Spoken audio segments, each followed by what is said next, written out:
और भी हरियाणा बीजेपी अध्यक्ष मोहन लाल बडौली ने सोनीपत की नई अनाज मंडी का औचक निरीक्षण किया। इस दौरान उन्होंने किसानों राजकियों से भी बातचीत की है, व्यवस्थाओं को परखा भी है और इसी को लेकर हमारे संवाददाता ने उनसे खास बातचीत भी की है। हरियाणा की अनाज मंडियों में गेहूं खरीद को लेकर लगातार विपक्ष सरकार पर हमलावर है और इस वक्त हरियाणा भाजपा प्रदेश अध्यक्ष मोहनलाल बडौली सोनीपत अनाज मंडी में पहुंचे हैं, जहां कुछ किसानों से भी बात की है। सर, किसानों से बातचीत की है, गेहूं खरीद को लेकर विपक्ष लगातार हमलावर है, क्या कुछ किसानों ने बताया? किसान पूरी तरह से संतुष्ट हैं और पूरी तरह से जैसे ही वो मंडी में आते हैं उनको कोई परेशानी नहीं होती। तुरंत उनकी ट्रालियां अनलोड हो जाती हैं और समय पर उनकी बिक्री हो जाती है और समय पर तोल हो जाता है, समय पर उठान हो जाता है। आज प्रत्येक मंडी में आढ़ती भी खुश है और जो लेबर काम करते हैं वो भी खुश है। पूरी कार्य प्रणाली इस प्रकार की हरियाणा में बनी है और हरियाणा पहला ऐसा प्रांत है जो किसानों को किसी भी प्रकार की कोई दिक्कत नहीं होने देता।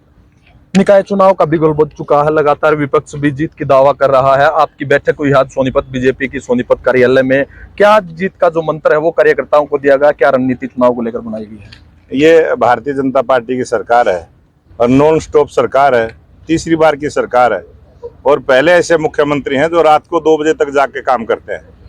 अगर हमारा किसान खेत में 2 बजे तक काम करता है, हमारा मुख्यमंत्री भी 2 बजे तक, हमारे सरकार के मंत्री भी, विधायकगण भी, सब जनता की सेवा में रहते हैं और उसी का परिणाम है कि ये जो निकाय के चुनाव होंगे, निगम के चुनाव होंगे, इसमें एक तरफा जीत भारतीय जनता पार्टी की रहेगी। सर, महिला आरक्षण और पेशीमन को लेकर संसद में जो विधेयक पास किए गए हैं, कांग्रेस उनका भी विरोध कर रही है। मल्लिकार्जुन खड़गे ने बैठक ली है विपक्ष के नेताओं की और उन्होंने कहा कि भारतीय जनता पार्टी अपना राजनीतिक फायदा लेने के लिए इस तरीके के जो विधेयक है वो संसद में पेश कर रही है, उसको कैसे? तो जो फायदे की चीज है वो तो कांग्रेस ने भी अपनानी चाहिए।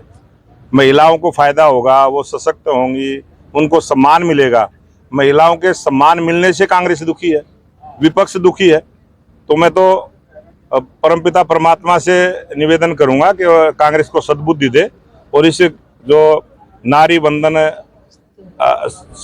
नारी शक्ति वंदन जो अधिनियम 2023 है, इसमें एक मत से पास करें। अब जिस तरीके से 5 विधायकों पर जो कांग्रेस ने कार्रवाई की है राज्यसभा चुनाव में, जिन्होंने वोटिंग क्रॉस की थी, उसको लेकर आपकी पहली प्रतिक्रिया क्या, कैसे देखते हैं? अब तो ये देखना पड़ेगा, वो सस्पेंड हुए हैं, कितने दिन में कांग्रेस बहाल करेगी उनको, क्योंकि निकाला तो है नहीं, सस्पेंड किया है। सस्पेंड को तो कोई भी बहाल करना पड़ता है। कांग्रेस के वरिष्ठ नेता ब्रजेंद्र सिंह वो अपनी सद्भाव यात्रा लेकर सोनीपत पहुंचे हैं, लेकिन यहाँ के कुछ पदाधिकारी उस यात्रा में शामिल नहीं है। क्या एक बार फिर कांग्रेस में जो गुटबाजी है वो देखने को मिल रही है?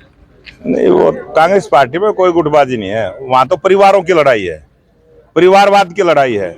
वो कांग्रेस पार्टी प्रांतों में भी और केंद्र में भी एक परिवार के बंधना चाहती है, परिवार पर चलना चाहती है और उसी परिवारवाद की लड़ाई है। यहाँ जो नेताएं हैं वो भी कहीं ना कहीं परिवारवाद में शामिल है और जो नेता नहीं गए हैं वो भी परिवारवाद में शामिल है। देखिए, ये थे हमारे साथ हरियाणा बीजेपी अध्यक्ष मोहनलाल बडौली। उन्होंने कहा कि निकाय चुनाव में भारतीय जनता पार्टी बड़ी बहुमत के साथ जीत दर्ज करेगी। सोनीपत से जनता टीवी के लिए सुशील मोर।